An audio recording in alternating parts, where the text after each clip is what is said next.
think that's what it, okay. Okay.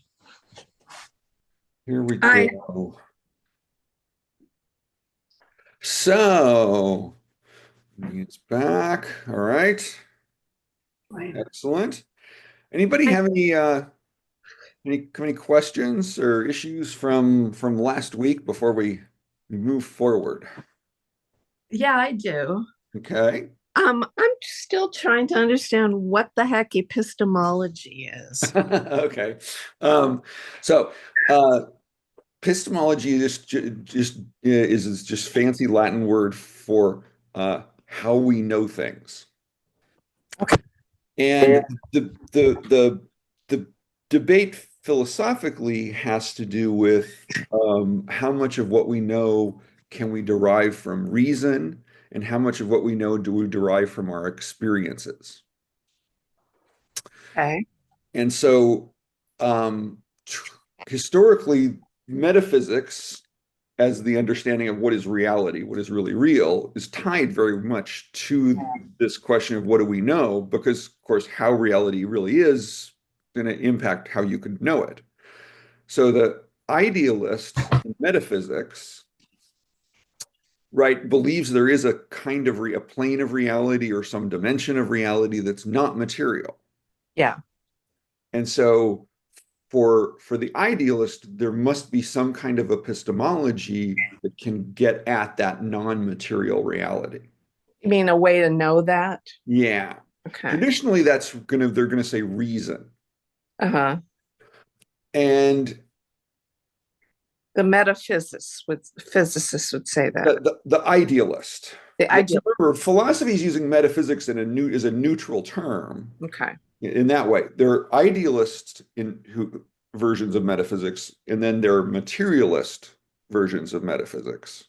Now, in our world, it's very hard to find someone who's an absolute idealist Hmm. that would say there is no material reality, that the fact that it's material is just an illusion that we live in. There have been people who've said that in history, but there's really no one around anymore who says that kind of thing. So most of the people who are idealists also are materialists, and so that's where we get the dualism thing. Yeah. Yeah.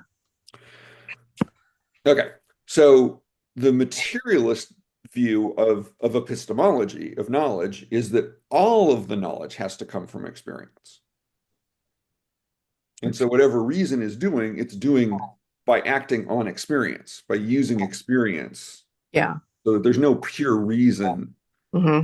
to discern a reality that's not material Okay. in that materialist view. Materialism, is that an epistemology? So materialism would be the metaphysics The metaphysics. that the reality is material. Okay. And what Marxists do with that, coming from the philosophy that we get from Hegel, because the big idea in Hegel is that reality isn't a thing, it's a process. It's always moving. And so Lenin comes up with the phrase matter in motion. Hmm. Reality is matter in motion. Okay. So the secret is to try to understand it, and part of the complexity is it's moving, so it keeps Yeah. changing. Yeah. Yeah. So that's part of the hard part is of that is that the change itself makes things difficult. Okay. Because then you also have to try to understand not just what changed, but what the patterns are of the change. Yeah. Yeah. And then that's what Hegel calls dialectics. So Oh. so his laws of dialectics are Hegel saying here is some patterns that we can discern of how the change happens. Hmm. And that's going to be a little bit important going forward at some point, because one of Hegel has three laws of dialectics. The most famous is thesis, antithesis, synthesis, that everything engenders its own opposite. And then those conflict, and then a resolution of them comes about, Okay. which then engenders a different antithesis. And so the process never stops. Yeah. There's another one of those laws that Hegel calls the negation of the negation. which no, wait a second. That's the antithesis one. What do I want? I want the second would be quantity into quality. That if you have a bunch of things, they Uh-huh. can take on a different kind of character. They take on a different character. Easy example of this, if you give water more and more quantity of heat, it will change into steam. Yeah. So the change of quantity, the heat, the change in the quantity changed the quality of something. Okay. So that's another one of Hegel's laws of dialectics. Okay. And then the third one, he calls it the mutual interpenetration of opposites, that there is nothing that exists that doesn't have its own opposite within. Opposite. Anyway, so the one he calls negation of negation, the thesis antithesis one, Saito is going to talk about that as we go along. So Okay. we'll come back to that language negation of negation at some point. Richard, the matter in motion notion, is that, can I say that our reality changes when we learn new things? That would be a one change. Well, in that case, it's not the reality that changed, but Oh, our understanding of reality changed, yeah, but the reality was always there. We yeah. just didn't know it. Okay. Okay. Can Oh, you that say, makes sense. can you say from that that our epistemology changed? No, no, No. that was just the result of Okay. or consequence of our Okay. epistemology. Well, I'll keep that helps, but Okay. it's complicated to me. Yeah, it's I mean, just the word itself. yeah, yeah. And the way I hear it used. And every time I think I understand it, then someone uses it a different way. And anyway, That's also, yes, people who don't have philosophical training also pick up on these words, and sometimes you use them correctly and sometimes they don't. yeah. So yeah, that can be an issue. And the metaphysics is also very, because you encounter metaphysical bookstores, and it's like, well, no, that's not at all what philosophy is Yeah. talking about. Yeah. Yeah. Excuse me. Okay. Any other questions? All right. Well, so today we'll see how much we can get through, which is, of course, going to be standard practice.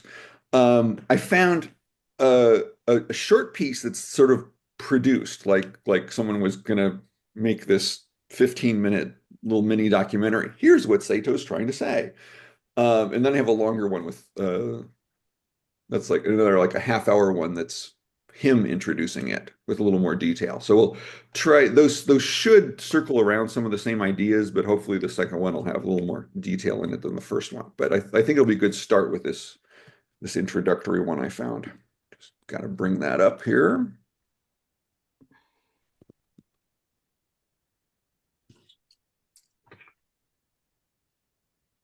Could have probably started this before I no. Oh, there we go.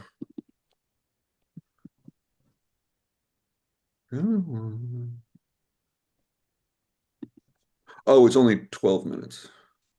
Okay, here we go. Share the screen. Your home, your style, your savings. Welcome home. Shop Bed Bath & Beyond for cozy essentials and style.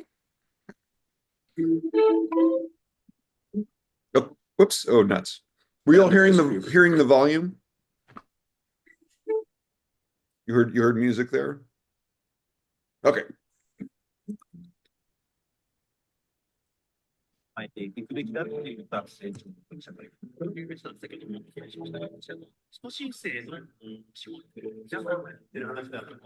put that?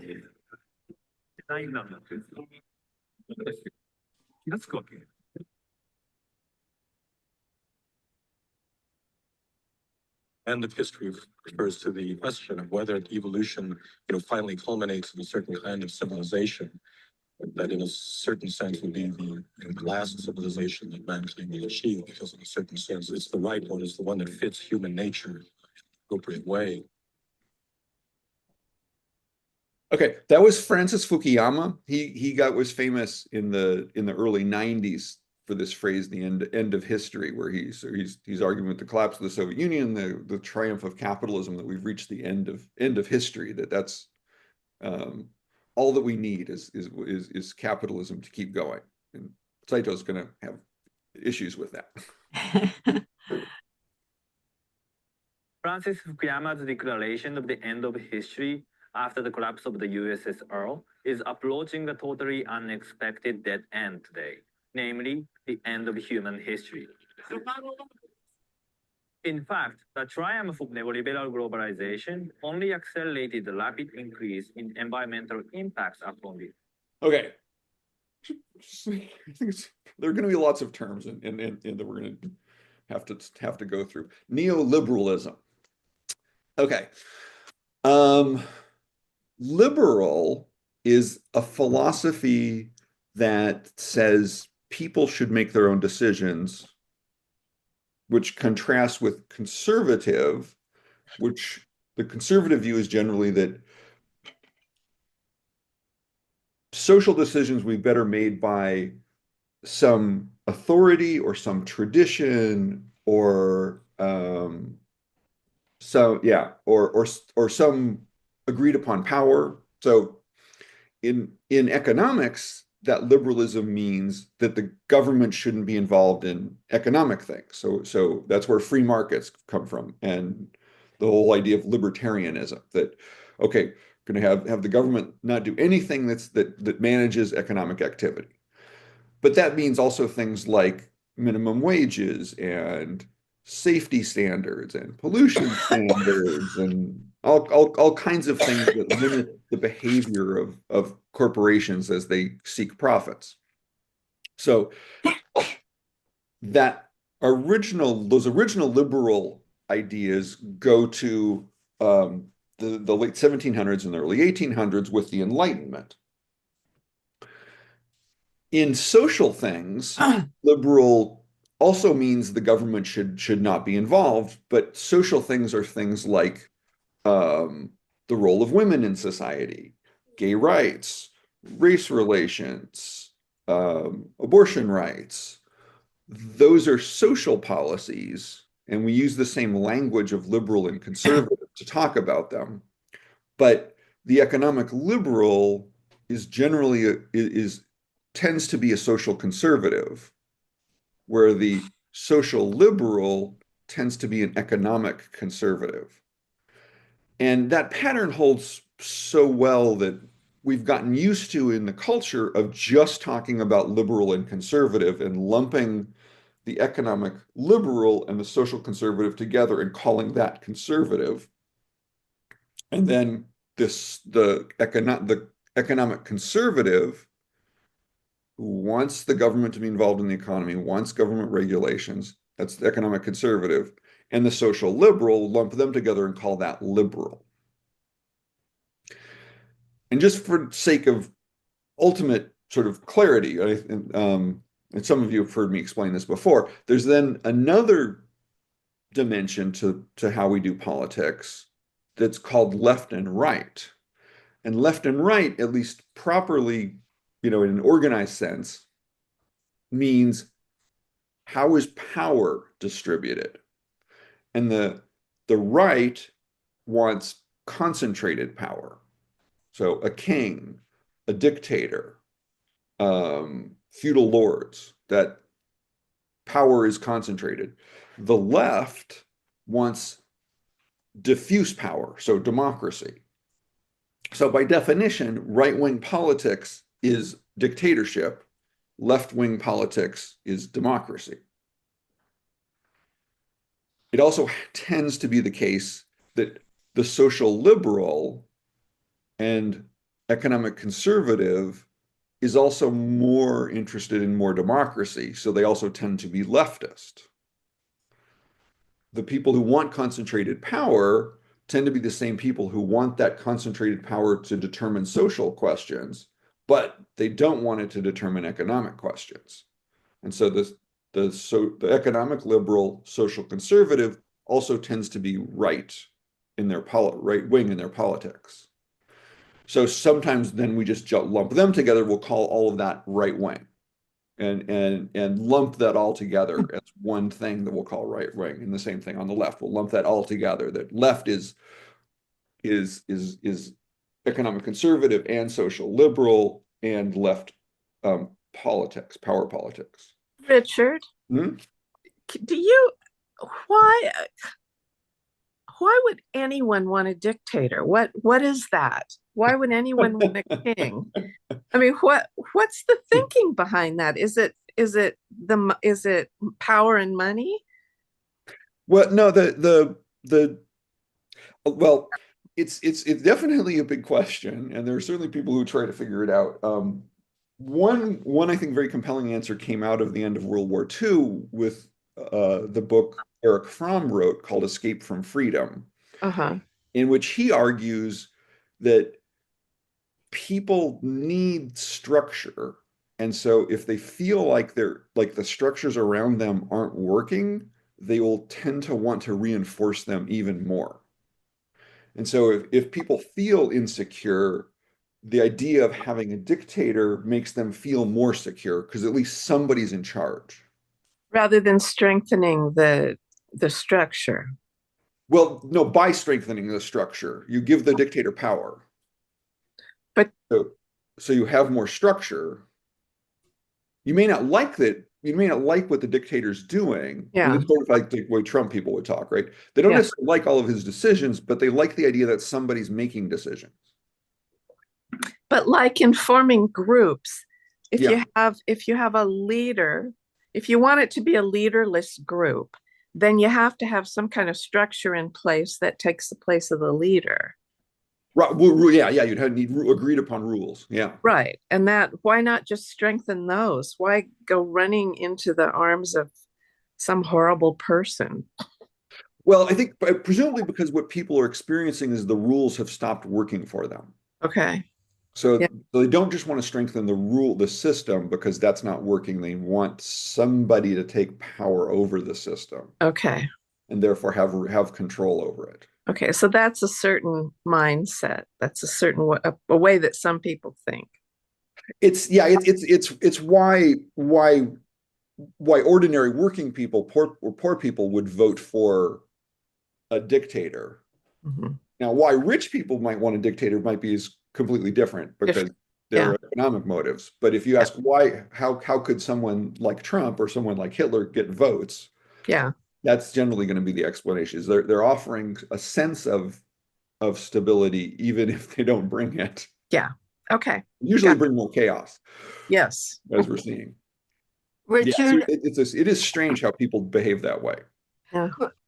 also, isn't it, I mean, there are families where in a way they're brought up by a dictatorship Yeah. or a, a consensus type family. And of course, the work environment, like corporations, are totally dictatorial. Yeah. Yeah. So we have a lot of experience with hierarchies, rigid hierarchies that people could fall back on. Yeah. And, Why don't we and have this hierarchy somewhere in politics in general? Yeah. so Yeah. I used to say that well, I still say the Republicans are like 4-year-olds that want a daddy, and the Democrats are like adolescents that just, they're just kind of all over the place. Mm, that's good. I think that's good. That's a good summary. Yeah. Okay. So neoliberal then Okay. refers to post New Deal. So what happened was with the crisis, the depression in 29 and then the New Deal in the 30s is that we got all of this economic conservative policy in place that is the New Deal. And so Republicans have been fighting against that and trying to undermine it ever since. And so we get to a period really with the rise of Bill Clinton where Democrats have decided they're going to try to embrace big money and focus on social issues instead of economic issues. And so the Democrats stop defending that New Deal so much. So it comes under more attack. And then that period becomes known as neoliberalism, because we've gone back to the liberalism that existed in the economy before the New Deal. So it's also a period that coincides with a big rise in international trade, which a lot of people think mostly has to do with technology and communicate, especially computers and communication technologies, that once a corporate headquarters can know every second what's happening in a factory on the other side of the world, it becomes possible to rely on those factories on the other side of the world. And so it just happens to coincide. We get this computer technology happening at the same time, and so we get a rise in global trade, and that becomes sort of an era then of free trade and internationalism. Just part of what the Trump people are rejecting is that internationalism, because what happened, right, is a lot of factories moved somewhere else. Now, the right wing wants to blame the place they went to, right? So blame China for factories ending up in China, but they're U.S. corporations who opened the factories in China. It wasn't the Chinese did not make that decision. They just offered the opportunity, and someone in here in the United States made the decision, we're going to move our factory. And the government then enacted policies that encourage this kind of behavior. So you get all kinds of movement offshore of production, and we end up in a place where we are now, where we don't have a whole lot of productive capacity. So usually the Republicans would be defending the economic liberalism, and tariffs are an economic conservative policy because you're mucking at the economy. So it's unusual now to have Republicans be the ones who are arguing we need to have more interventions in the economy rather than fewer interventions in the economy, because historically that's what they would say. But now all of a sudden they're all in favor of tariffs, which are just manipulations of the economy. So the world has gotten a little loopy that way, in that they're behaving different. The Republicans are behaving differently, but it is more consistent with what we call fascism in some ways, and fundamentally fascism is really the intimate cooperation of corporations and state apparatus, which is so instead of and the idea is that the corporations want to control the government. They don't want the government to control the corporations. So usually the corporations like those economic liberal decisions, but since those hurt people, they can be a source of resentment to draw upon. So you get Trump drawing on the resentment of all of the implications of these decisions the corporations made, and of course then he blames China instead of blaming the corporations for their decisions. But in doing that, he's not acting against the corporations. He's not moving to limit their power or their wealth at all. He's distracting attention away from them, and that way protecting them, which is what you expect fascist politics to do. Okay, point of where we are here in the video then is just okay. Neoliberalism refers to the economic policies we've had that have resulted in globalization in the economy for the last 40 years. And then, of course, we're going to end up talking about all sorts of environmental problems that come about as a result of all of this activity. Earth by human activities since the end of the Second World War. We are drilling all over the place. The so-called Great Acceleration, the age in which all major socio-economic and earth system trends record a hockey stick pattern of increase, and ultimately destabilize the foundation of human civilization. Pandemic, war, and climate breakdown are all symptomatic of the end of history. Real hardest years on record. Putting democracy, capitalism, and ecological system into chronic crisis. My name is Kohei Saito. I'm a Marxist, and in my book, I argue for degrowth communism.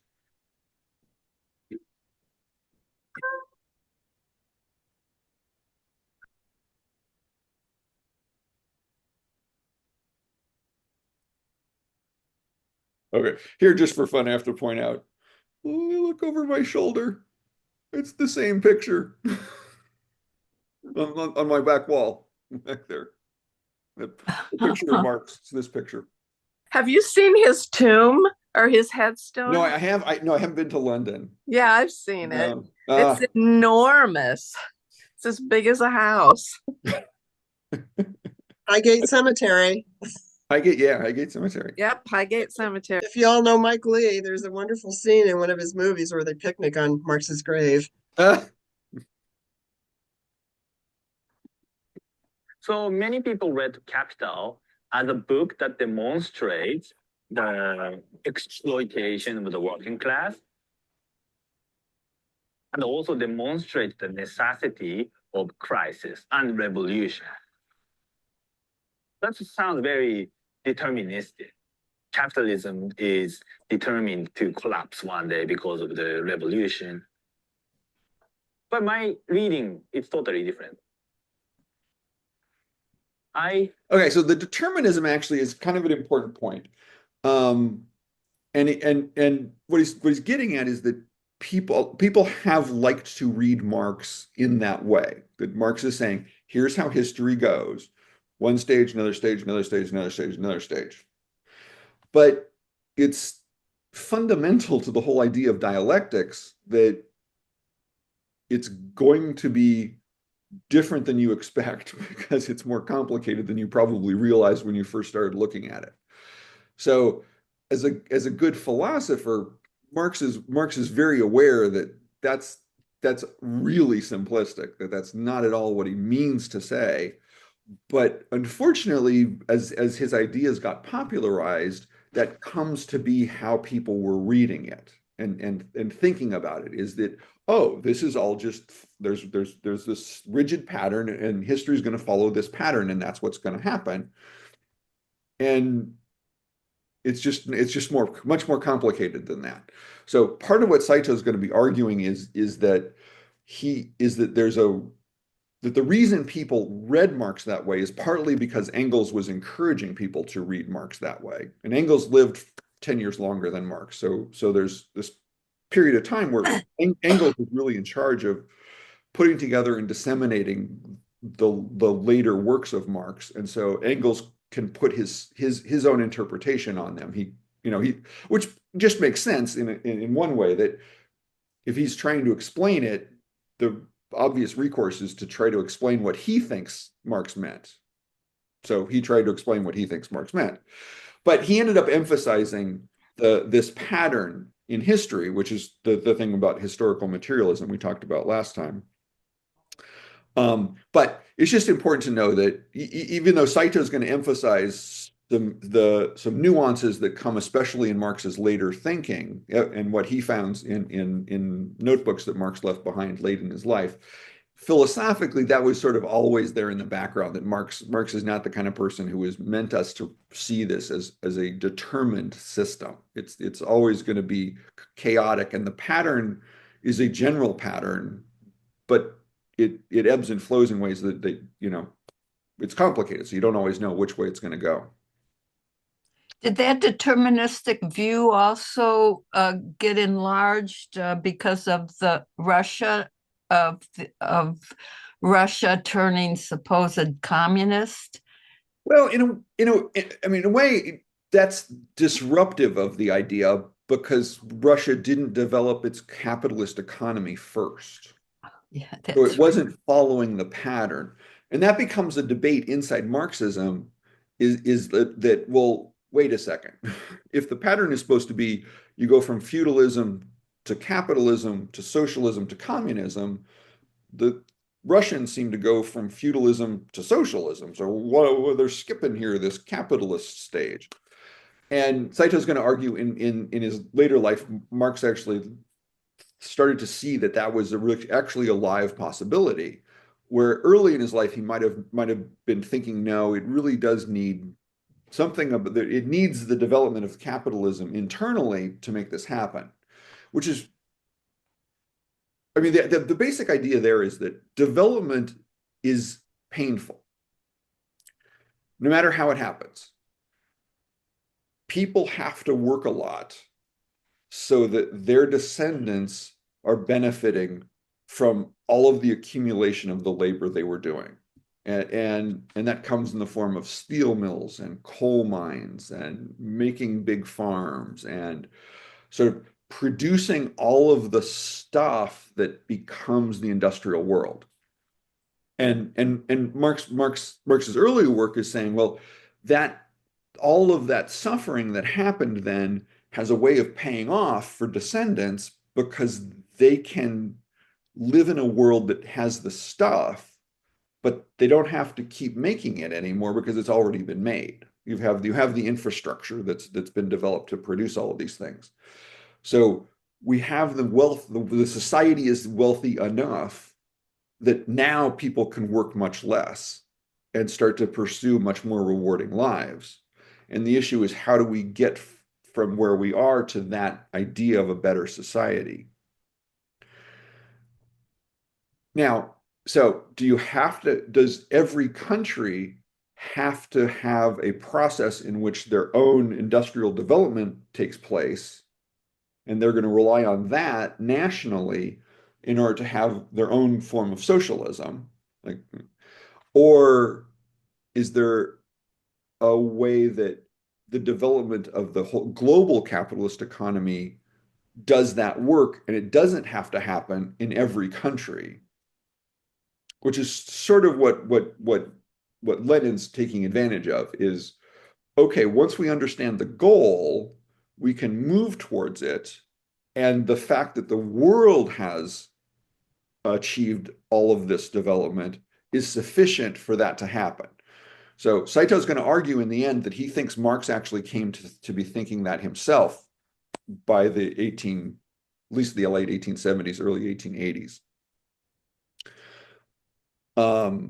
But historically, Marxists have been thinking, no, every country has to do this. And so that becomes this point of conflict with environmentalism, that if the Marxist is arguing, well, for people like in India to have meaningfully decent lives, India has to go through this massive industrial process. But if it does that, it's going to destroy the environment. So we can't do that, but well, then that means they're stuck in poverty. And what Saito's getting at is that he thinks later in life, Marx was seeing, okay, there needs to be a way out of that trap, such that we don't have to rely on environmental destruction in order to make progress somehow.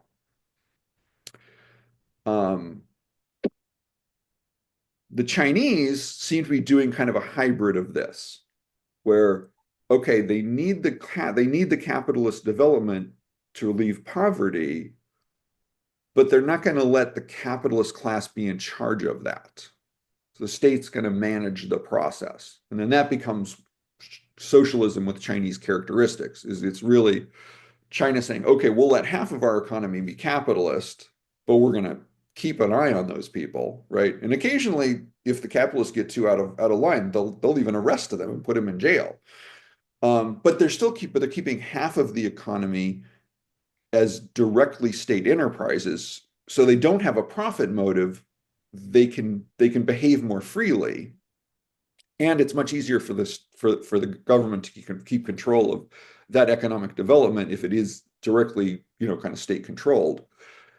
And the language the Chinese use for this is that, I think I'm forgetting the exact term, but it's sort of like there are 5 pillars of the economy that are the core, and those have to stay state controlled. Everything else can do something else.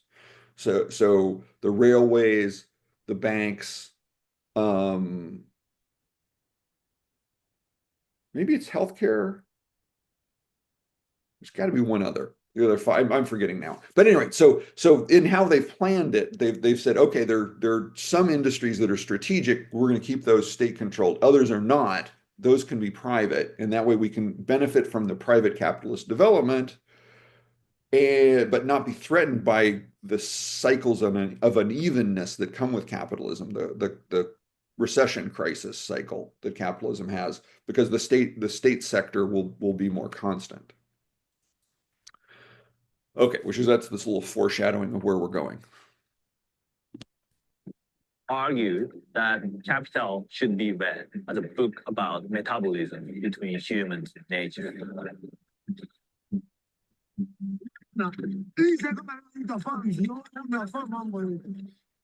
Marx analyzes how humans interact with nature through labor.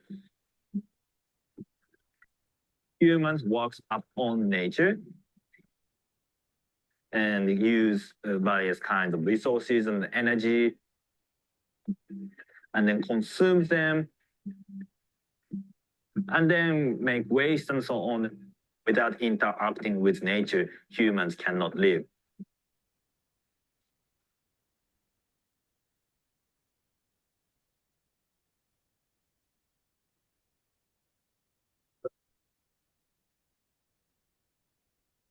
In the 19th century, many people were employing this concept of metabolism. Metabolism within human body, but at the same time, metabolism of plants and animals and between humans and environment.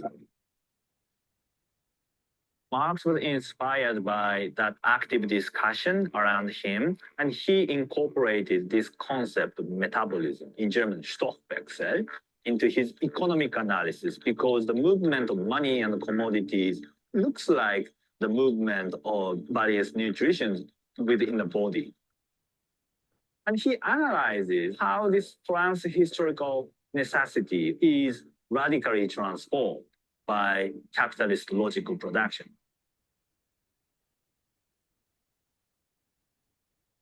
Hello, Mark Barton here from Sandy Hook Promise. On December 14th, 2012. In pre-capitalist societies, people are basically producing mainly for the sake of satisfying their own concrete needs. But capitalism is totally different. Capitalism is basically dominated by the abstract movement of money, commodity, money.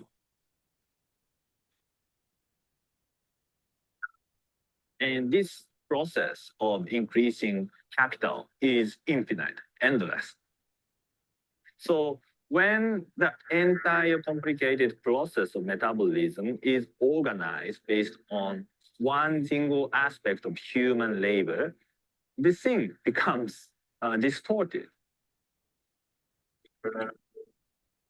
And Marx says that in the end, capitalism creates an irreparable rift in the metabolism between humans and nature.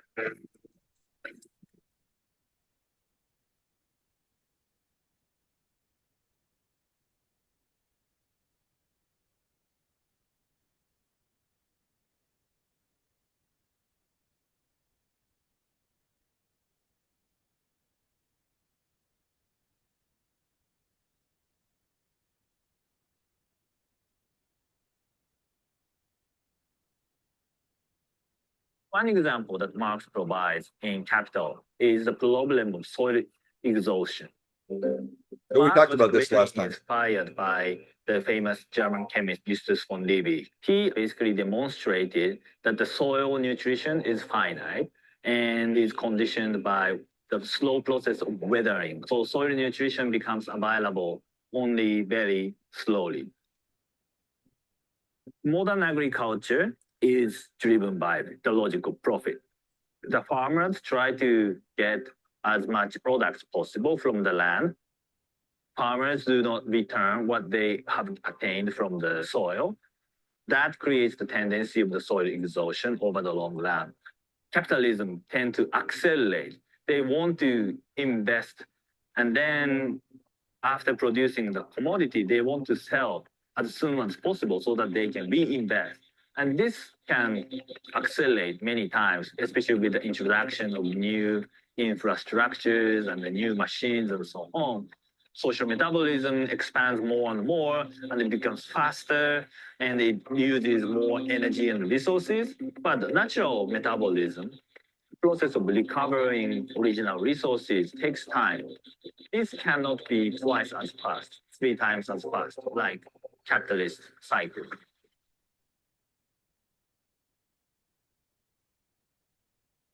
So capitalism deepens the rift, but at the same time, it shifts the rift.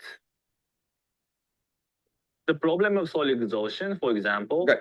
So yeah, so this idea of shifting where the rift in that the tear in that metabolism is a constant process, because you don't the capitalist is motivated to not pay for that themselves. They want to find somebody else that's going to pay for that. So that that's what we call externalities in the logic of economics. Um, so that word is going to come back, kind of over and over again, shifting the rift. So just want to keep your eyes on that going forward. Did not create the collapse of modern civilization, even though Liebig believed it would. In the 19th century, when Marx was writing the text, how did they actually recover the soil fertility? It was by importing guano from the Latin America. Guano is the excrement of the birds that was piling up like an island. Alexander Humboldt, while he was traveling, found the local people using this guano as a fertilizer. So he took them back and then tried it in European soil, and it worked magically. Dr. Gundry, is it okay to eat oats every day? Oatmeal's healthy, right? There's nothing good in oatmeal. Most oats cross-react. So then European people started to gather this guano as a way of saving their own soil. But it was simply spatially shifting the place of exhausting the natural resources, which would in the end lead not only to the war, but also to the complete exhaustion of the guano resources themselves.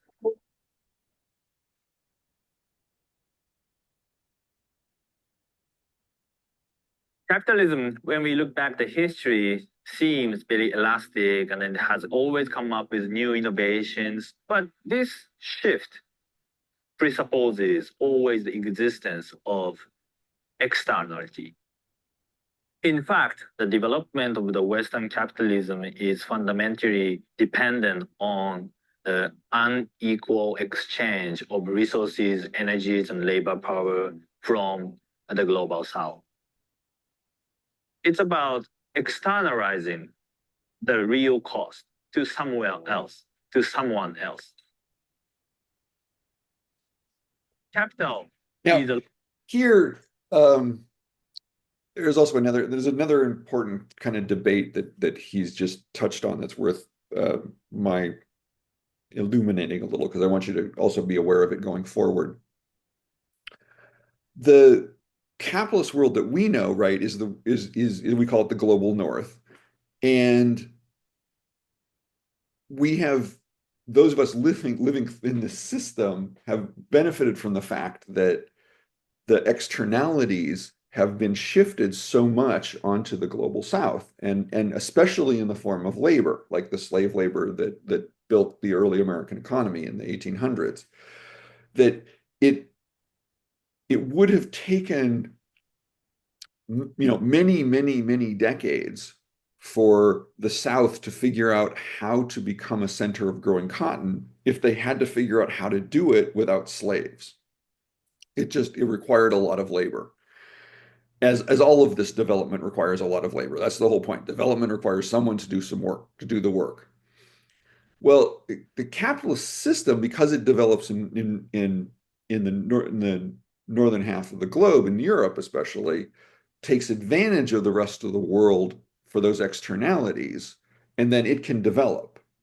Well, if we think then about, someplace like India or Brazil, how are they going to develop meaningfully in a way that can benefit all of the hundreds of millions of people they have, these huge populations, given they can't repeat what the global north did, because we put the externality of the labor onto the global south, We extracted all of that in the form of slavery, and then lots of resources from the global south as well, but especially the labor of the global south. There's nobody left for the global south to put that onto. So one complication about what Marxists have been talking about in the last few decades is that they can't possibly go through the same process of capitalist development because there's nobody for them to put the externality onto. So any model of development that would be applicable to the global south can't be the model we know from history in the global north. It has to be something else. Well, what else is possible?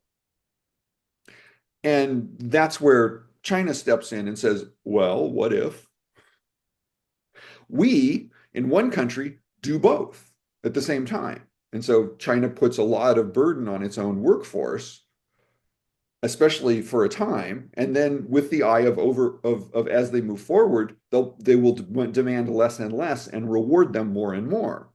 So China's in the middle now of a 10-year process where they're trying to move from being a low wage country, manufacturing country, into a high wage manufacturing country.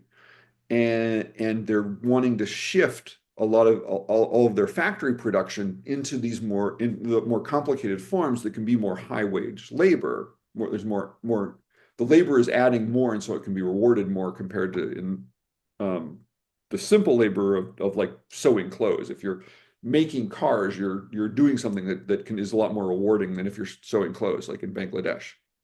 So the Chinese are moving from sewing clothes to building cars, moving the whole economy in that direction.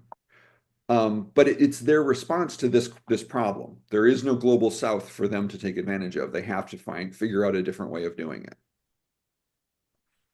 Okay. The logic of infinite accumulation, but our planet is finite. Infinite growth on the finite planet is impossible. I think global warming, the climate crisis, is the manifestation of metabolic lift in today's world.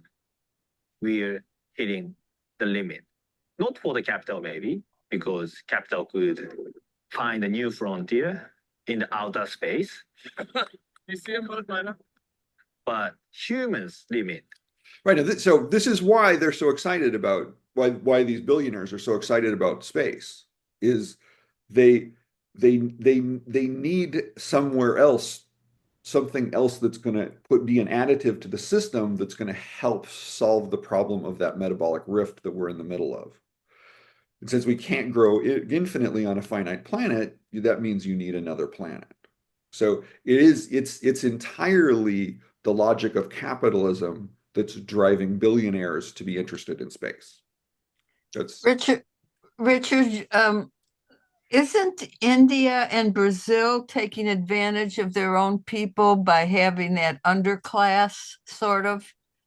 It's yes, it's not organized the same way the Chinese are doing it, with the goal of transforming them. I mean, they give the Brazil definitely wants to mimic China more than they want to mimic India, but India, especially with a right-wing government, they want development because they need that to keep people from revolting, overthrowing the system, but they don't want that to go too far too fast, because that might disrupt the rich people. You got to defend the rich people. So India is still much more deferential to its billionaires than China is to its billionaires. Okay.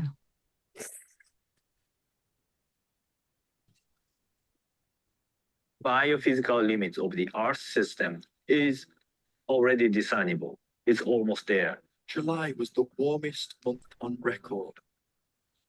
In order to envision a more sustainable future beyond the capitalism, I think we can still learn a lot from Marx. He was greatly concerned with ecological crisis, but in addition to that, he also became more sympathetic to the idea of degrowth. And degrowth is exactly what we need today.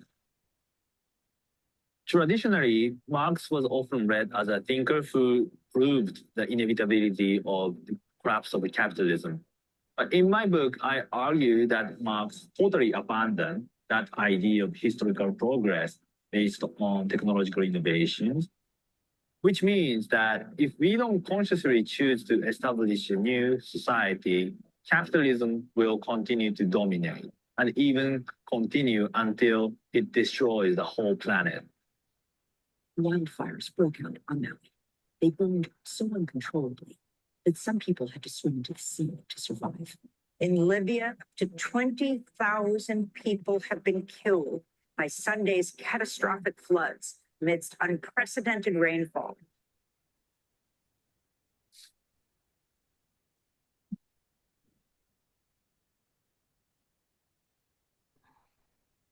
Okay.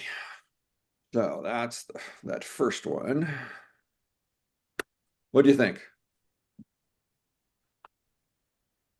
It's depressing. Sobering. Yeah. It's curious because he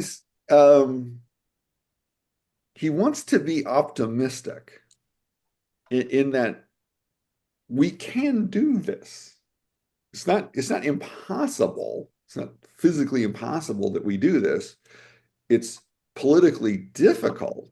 Yeah. Very, very difficult. Very, very, very, very difficult. It's not impossible. So he definitely is trying to get us to see the possibilities that exist there. So because we've separated the politics, not separated, well, we've infused politics into the scientific world, which inhibits us. I mean, I could see if it was separated, if we let the scientists do what they're trained to do, we'd be much better off. Well, to some degree, although it is also true that that science is controlled in ways that are subtle and often invisible to us, right? The kinds of things that the government will fund for research or what it won't fund, the kinds of things the corporations fund for research or won't fund. So we're already struggling with that problem of what would a pure science even look like if it didn't have these external manipulations of what would they do? That's a good point. So the polio vaccine, was that funded? I mean, was Jonas Salk funded? That's an interesting perspective. I hadn't thought about the funding.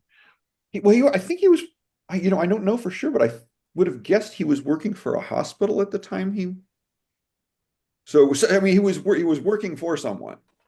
I think the polio vaccine is really probably not what whoever was paying him expected him to do, but he at some point realized he could do it, and he's working for a hospital. It's what they wanted. They just didn't know they wanted it. They didn't know, wouldn't have known it was possible really until he showed it to them. Hey, look what I can do. But it's an interesting question. There's a guy I'm going to show you in a couple of weeks who's kind of primarily known for challenging these constructions. And the big one is that as we talk about these problems, when we use that word we, who is referred to? And he wants us to notice that he wants to bring that language of we into an analysis of class struggle and sort of notice that sometimes the language might be getting a little fuzzy and unhelpful, because the we is used too fluidly, or his biggest beef is when working people start including themselves in the we that really should be the capitalist class that is making the decisions. So kind of like when Saito is talking about humanity did this, humanity did that. This guy's name's Jason Moore. He's going to come along and say, well, no, it wasn't really humanity that did that.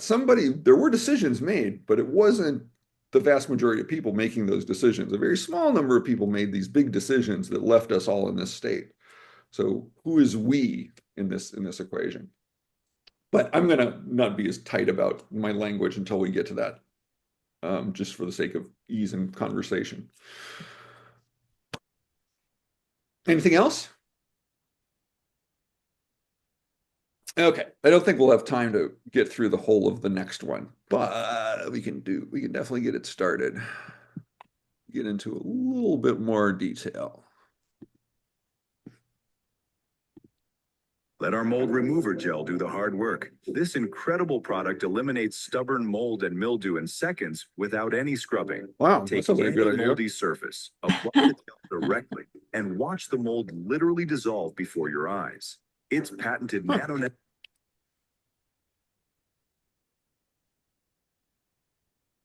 Okay, thank you so much for your kind introduction. So I think now you know about my book, Karl Marx's Eco-Socialism. Today I'm going to talk about something new. So the conference from 2021. And in the last section, people talk about the feasibility of the transition, but I think this section is more about imagining utopia.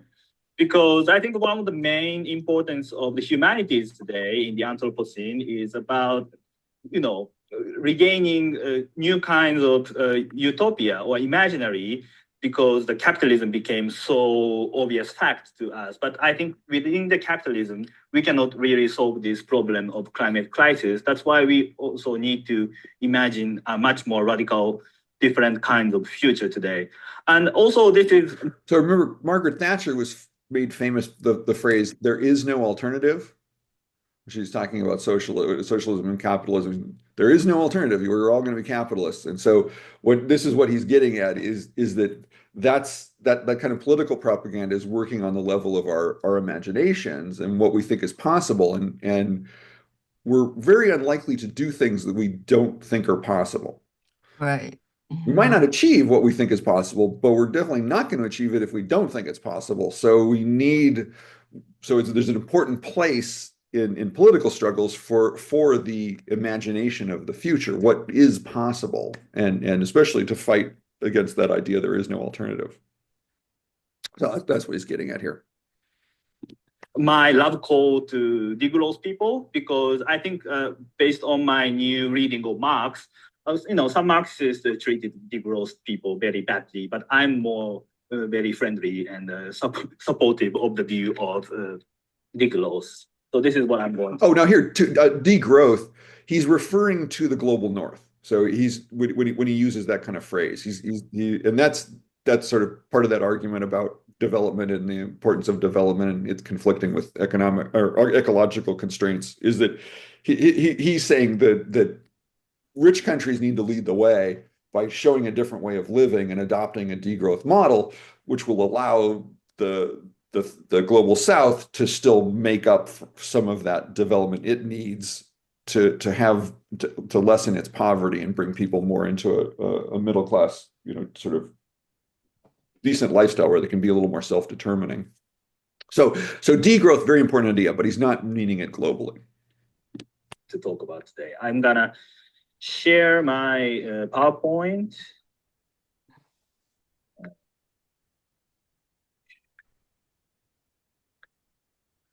And since the time is quite limited, I go as fast as I can.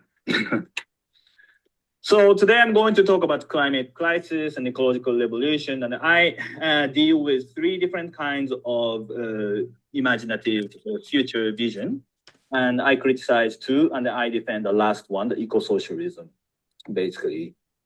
So we are living in the Anthropocene. I think Chakrabarty talked about it yesterday, so I'm not going into this.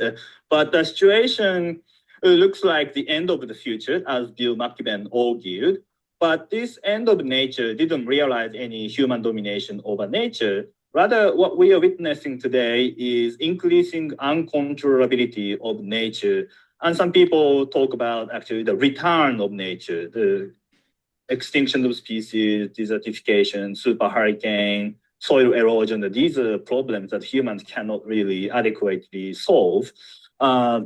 So after 30 years of the famous Fukuyama's declaration about the end of history, what we are witnessing under this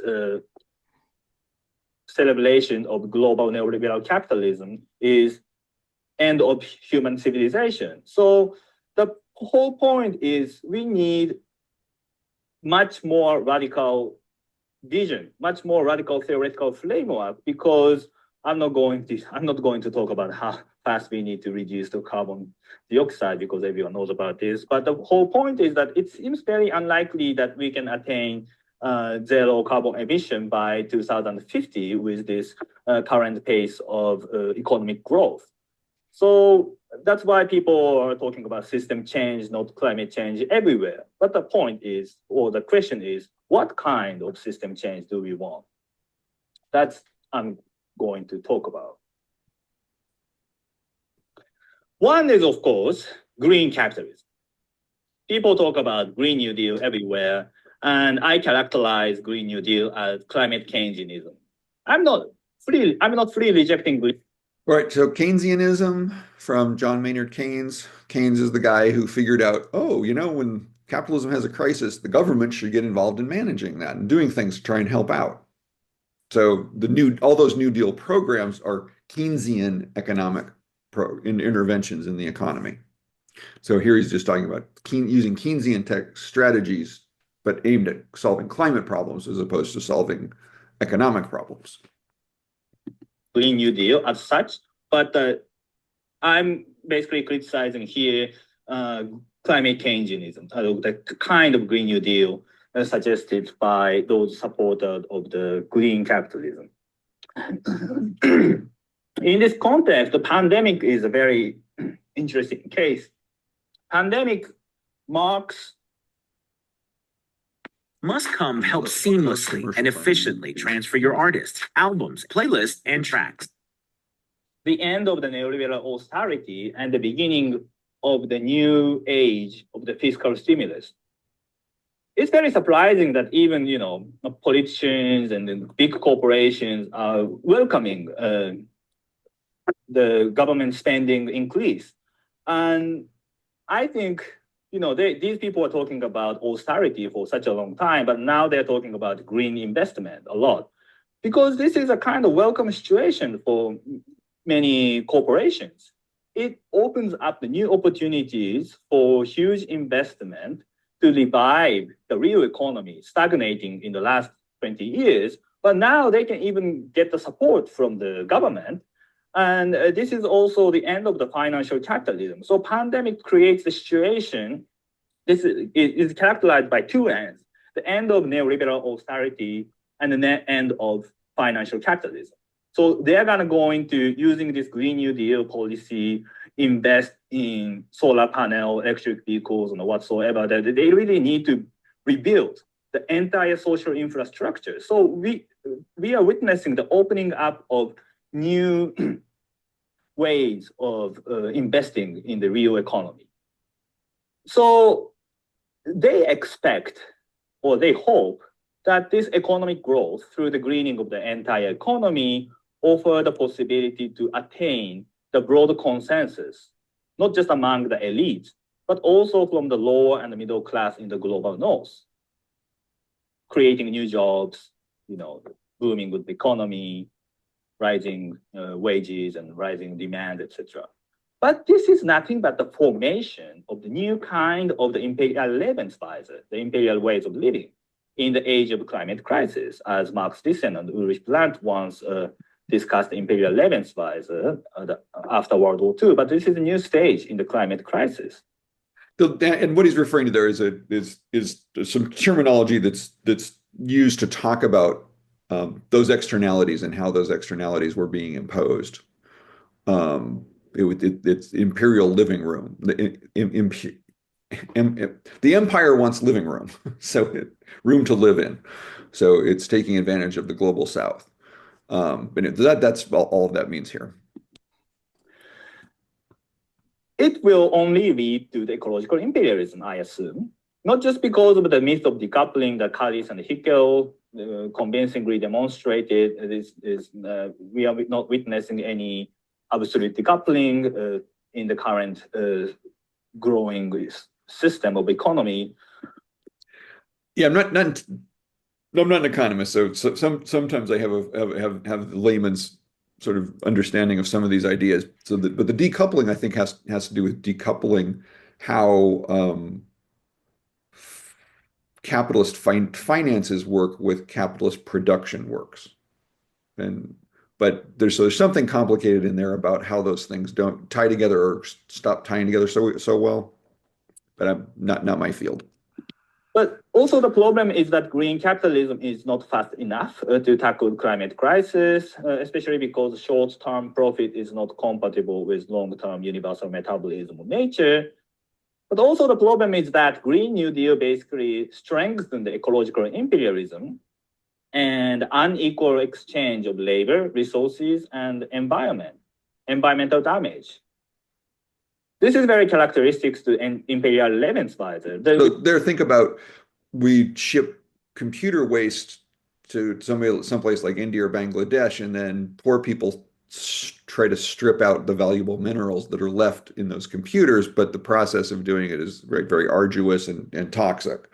But we've externalized the cost of that recycling to someone else.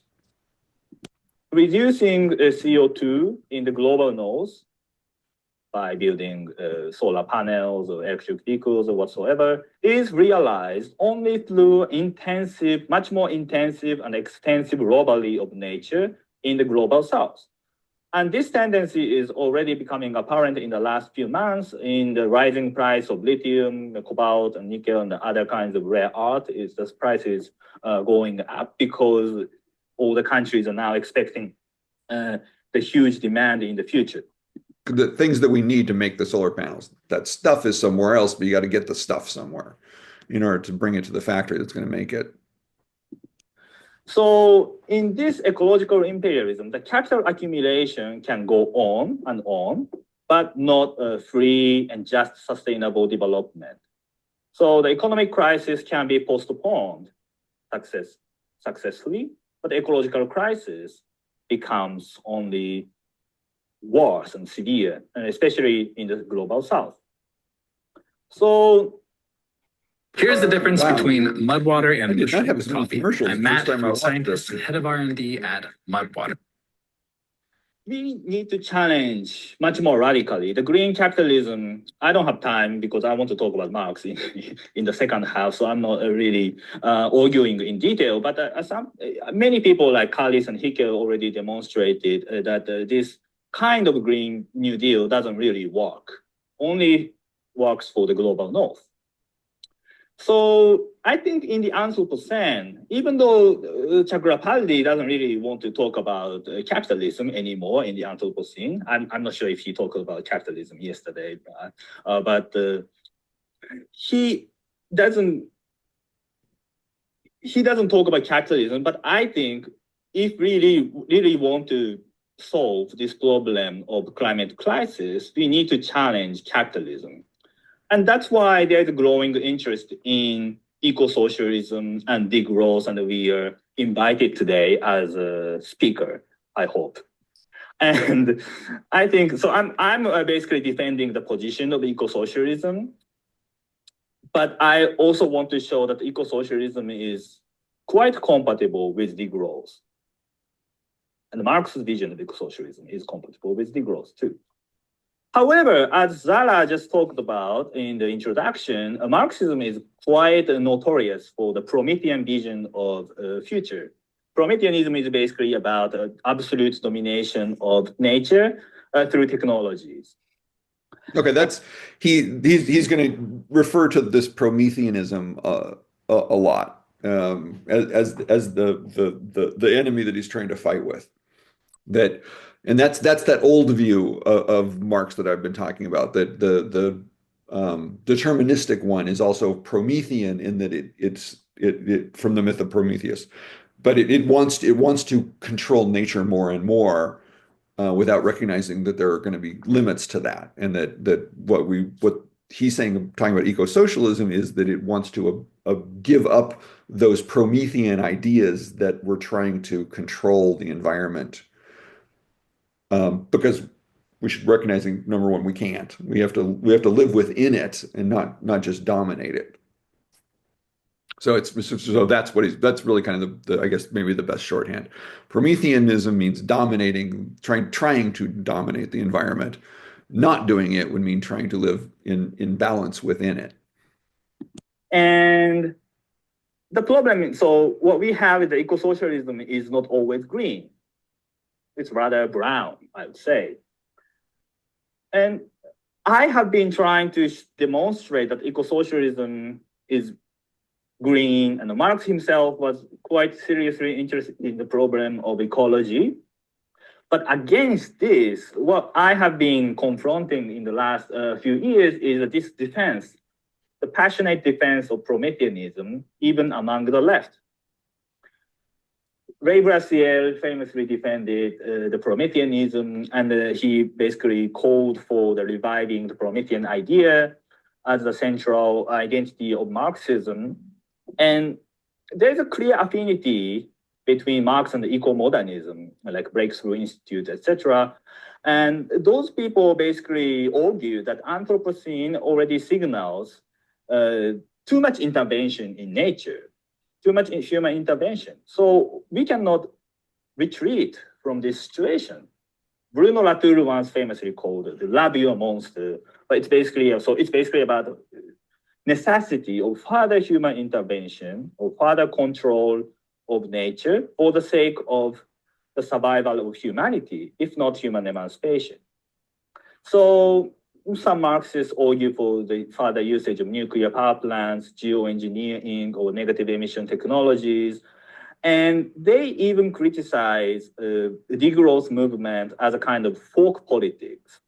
The folk politics basically means that it's just local, small scale, and minoritarian social movements that doesn't have any impact on the global capitalism. We need to change, so says Surnicek, for example. We need to really challenge the global capitalism as a world system. So the folk politics is a very inadequate way of challenging this system, like Occupy movement didn't change anything, that's what they say. So the people like Aaron Bastani in his book, Fully Automated Luxury Communism, basically celebrates the new technologies as the foundation of post-capitalism. They hope that the technological development under capitalism creates a post-scarcity future, and it will ultimately blow capitalism sky high. Now, I think, oh, nuts, another commercial. For anyone struggling with ear ringing, do not drink water. You may not know this, but the biological reason why That's what.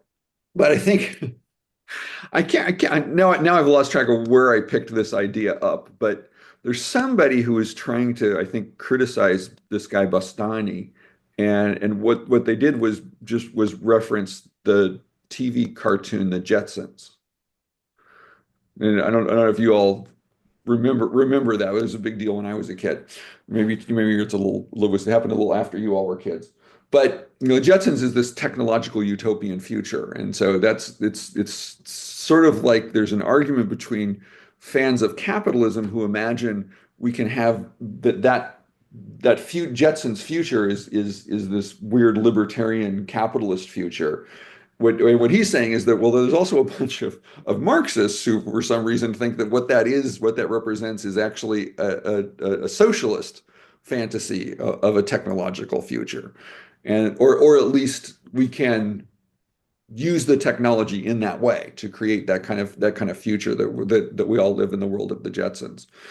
And so in the end, what Saito's arguing is, no, our goal is not going to be that we all have personal jetpacks. But we could do something that results in a more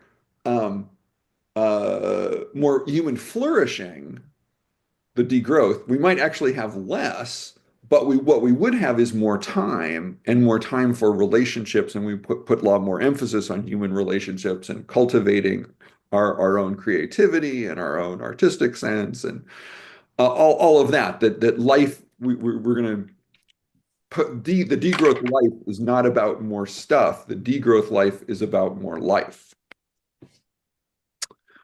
I just came up with that. That's a good one. That expression comes from the Grundrisse. But obviously, Marx did not simply praise the capitalist Grundrisse was means groundwork in German. It's a little book Marx wrote before he wrote Capital, where he's trying to giving a first run at working out the structure of the ideas that he had that will become the big book called Capital. Development of productive forces as a progress of history, simply because of the fact that technology and the capitalism is not neutral at all. This is what he argues in Capital as the problem of productive forces of capital. Okay, so again, yeah, there's a lot of terminology. Productive forces just means what's the kind of general level of technology that we have that we use to make stuff. So we have factories with computers and robots now. 200 years ago they were relying on steam. So that's really all that means is how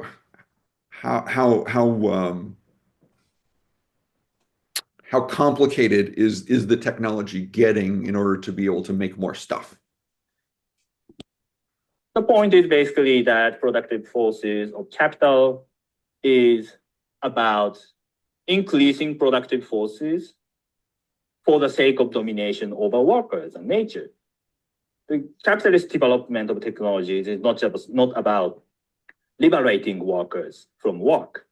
It's about disciplining them, controlling them, commanding over them. So capitalist discovers somebody's invented this new technology that they could buy, and by doing so, double the productivity of their workforce. But they can't actually double that productivity in an absolute way because they don't have enough material inputs. So what it ends up meaning is they could produce the same amount of stuff, but with half the workforce. So what is the capitalist response to that technological innovation? It's to fire half the workforce. The socialist response to that innovation would be cut everyone's hours in half. So everyone just works half as much. So that's just what he's getting about, that it's not neutral, that capitalism is going to use the technology to increase profits no matter what.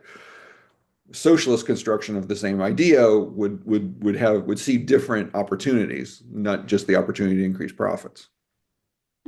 It only reinforces the regime of capital. It only builds a further domination over workers. And Richard York and Brett Clark also argues that the capitalist technology as a productive forces of capital can only shift the metabolic lift, but it can never really repair it. That's the problem that what we just witnessed in my critique of Green New Deal, right? It's just about imperial Lebensweise in the global north, but the problem is simply shifted to somewhere else and some other kind of people. But the problem of the rift remains all the time. So what I see in Bastani is the poverty of philosophy or poverty of imagination, because Bastani can imagine a post-capitalist and a post-scarcity future only based on capitalist technologies such as EV and electronic vehicles and solar panels and more artificial meat and asteroid mining, etc. But this is not the way that we should be aiming at. Why? Oh, by the way, this is my new book, Das Kapital in Anthropocene. It just appeared in Japanese. Basically, I'm arguing for like degrowth communism. But what I argued in this book, I'm currently writing an English version of it. But if I very roughly summarize, but what we witness in Bastani is the persistence of capitalist realism. It is easier to imagine the end of the world than the end of capitalism. That's capitalist realism. I'm calling for regaining much more radical post-capitalist imaginary, because without such imagination, ecological revolution ends up simply demanding accelerating what already exists, such as basic income, modern monetary theory, Green New Deal, global tax, full automation. All are simply accelerating what already potentially exists. It's not really different from... Hey, good morning. Have you ever tried putting eggs in your oatmeal? Oatmeal's healthy, right? There's nothing good in oatmeal. Most oats. What capitalism offers. That's my conviction. And that's also what Zizek points out as a paradox of radical policies. Here's what he means. In order to realize the ideal kind of basic income, Green New Deal, or modern monetary theory, because basic income could be utilized by more conservative people to cut social welfare, etc. So if we want to have a really emancipating kind. Should I explain basic income? Okay. It's the idea that as technology replaces workers, we end up in a position where there aren't enough workers being paid to have enough money to buy the stuff that's being produced, which is part of the general crisis of overproduction that capitalism always has. But it's reaching a point with the technological innovation of robotics and computers that you can produce so much more with the technology that you don't need workers to do it. But if you're not paying workers to do stuff, then who's going to buy the stuff that you're making? So the one solution to that problem is, okay, we give everyone in the whole society a universal basic income, give them all $4,000 or $5,000 a month for right in our world. That's going to be everyone's basic income. And so people who are satisfied with that can just live their lives and be how creative they can be with that. But people who want more could work more in the factories that need a little bit of human intervention, and so they could be paid more for that work. But everybody would still have this basic level of income, and therefore you sustain a basic level of demand in the economy. Because it's interesting. I think in culturally we don't pay as much attention to this point as we really should. We worry a lot more about production. But most of capitalism's problems actually have to do with the consumption side, which is because it's constantly driving down wages, it's constantly limiting consumption. And the consumption then is a drag on the economy because you produce stuff that nobody's buying. And so you have this crisis of overproduction. All the factories are making too much stuff relative to the number of people who are buying the stuff. So but how that's supposed to help the environment is sort of beyond me, and that's part of what he's getting at, is that these tinkerings with the problems that capitalism has as an economy, some of them might help people. I mean, if you make the basic income high enough, but as he's pointing out, what part of what comes with that basic income is that you eliminate social services, so everybody has to pay for them themselves. Well, that's not so bad if the universal basic income is high enough that it's actually giving people a better lifestyle than they would otherwise have because they have enough to pay for all of those other things. But you haven't changed the fact that you still live in a capitalist economy that has this ever insatiable drive for more and more and more. And so the environmental crisis is sort of only going to get worse because you just called for more consumption from people, and you're using consumption then as their measure of well-being. And part of what he's going to talk about as we go along is that one of the big problems is what is it we're measuring when we talk about well-being, and if we're just measuring money, then we're caught in this trap. But because there are other things that matter to human beings and human flourishing that we could be measuring more effectively, and basing our decisions and our imaginations, especially on that kind of thing. Okay. Kinds of basic income or Green New Deal, the power of the social movement must be so strong, really strong, so strong that even we can overcome capitalism. Because otherwise, conservative people or like right-wing people simply dominate the basic income and they use it for other purposes. So if we really need to have a strong power to beat those enemies, one could say. But if we can beat enemies, why do we preserve capitalism? If we can beat enemies, we should simply abolish capitalism as such.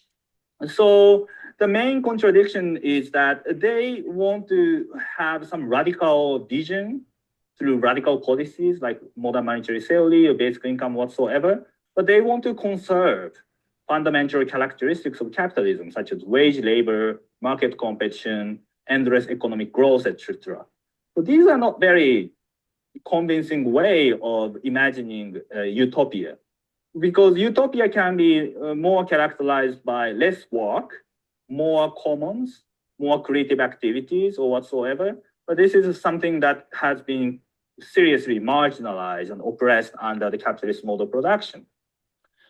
And in order to bring up this kind of marginalized utopia back into the table again, I think it is also necessary to redefine abundance and scarcity. And this is why the humanities is very important, because we can sort of have this new definition of these concepts, and so that we can have a more non-productivist and post-scarcity society. And this is also conducted recently by Benanav in his critique of full automation. But in any case, I do this by going back to Marx. Oh, you know what? I think I'm going to stop here and make a note of where we are. 1743. Yeah, oh, yeah. Should have stopped a couple minutes ago to see if there are questions.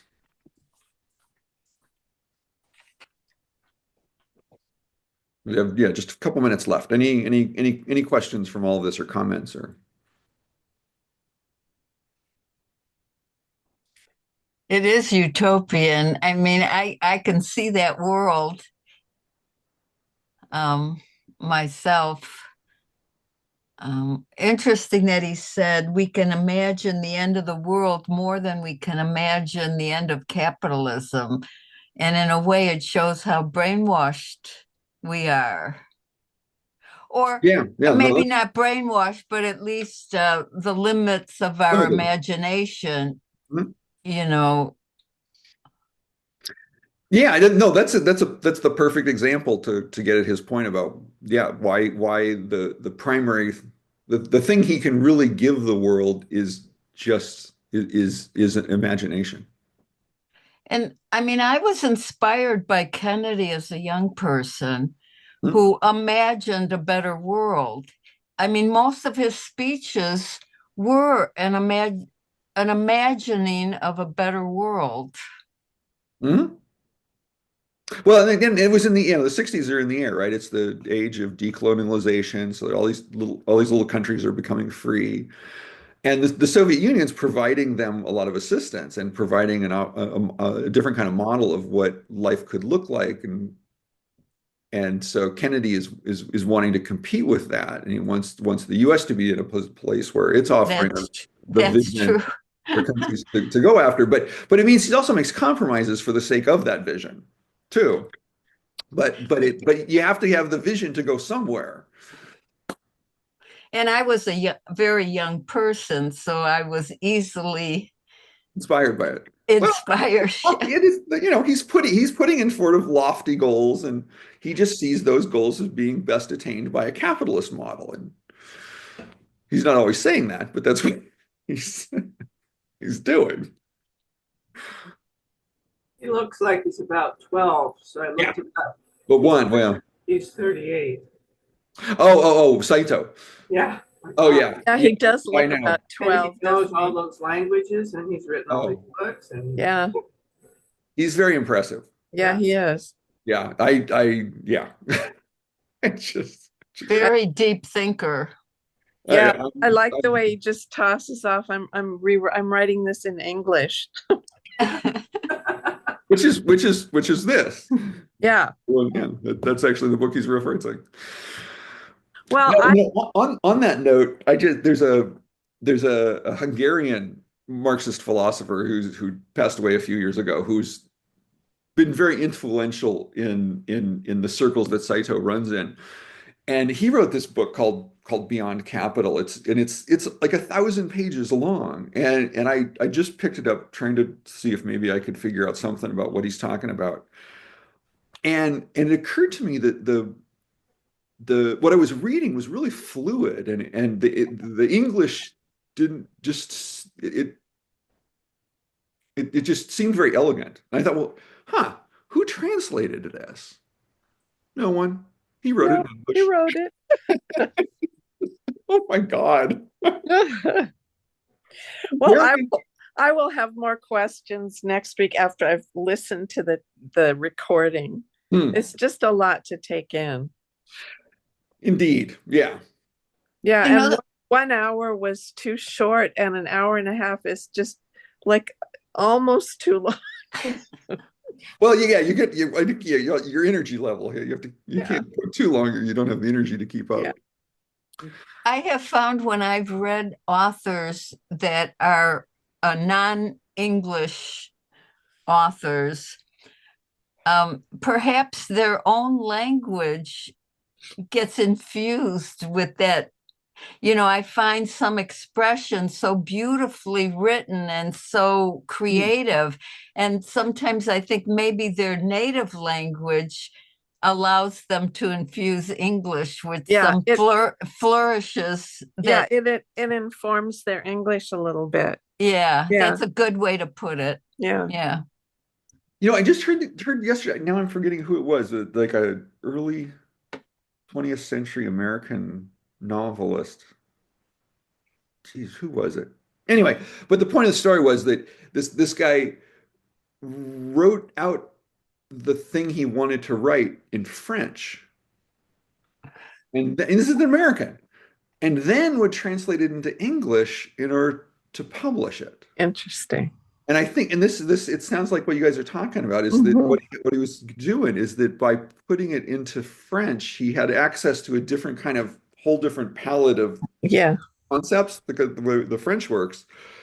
And that would then allow him more precision in expressing the idea when he puts it back into English. But yeah, interesting. Oh, that so off topic, Jane, what was the movie where people were picnicking? Oh, High Hopes. Do you all know Mike Leigh, the British director? Yeah, High Hopes. Yeah. High Hopes. I love that movie. Okay, I will look at that again. Yes, it was his latest one is very difficult. Hard Truths. Very difficult, but I think he's magnificent. Yeah, he is. Yeah. Okay. Excellent. All right, I'll let you go. Okay. Next week. Thanks, everyone. See you next week. Bye, Nancy. Bye, Nina. Thank you. Bye, all. Bye, Richard. Thanks. Bye.